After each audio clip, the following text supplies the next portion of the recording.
हम मीनू झा गोर लगै छी समस्त मिथिलावासीके। एकटा भगवतीके गीत लऽ कऽ उपस्थित छी। कोशिश करै छी अपने लोकनिके नीक लागय। धन्यवाद। जय मिथिला, जय मैथिली।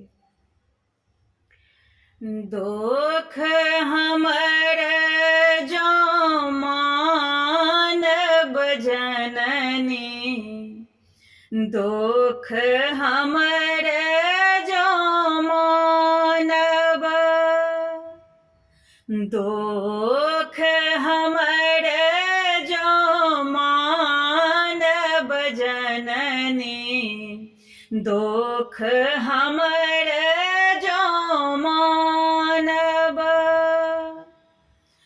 तो हम रहब कोन खल दल में, तो हम रहब कोन खल दल में, ककरा बल सो फानब जननी, ककरा बल सो फानब जननी, दोख हमर जँ मानब,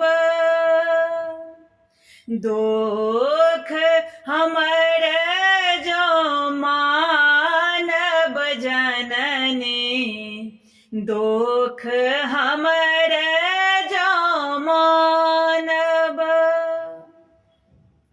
छी मतिहीन दीन अति अनुचित, छी मतिहीन दीन अति अनुचित, उचित कोन विधि जानब जननी, दोख हमर जँ मानब,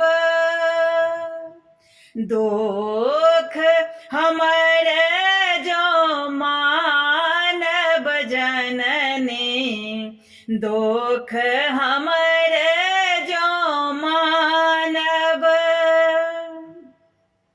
लागल भूख पियास तखन हम, लागल भूख पियास तखन हम, केवल रोदन ठानब जननी, दोख हमर जँ मानब, अटपट हमर कुचाली देखी कऽ, अटपट हमर कुचाल देखी कऽ, हृदय रोख जँ मानब जननी, दोख हमर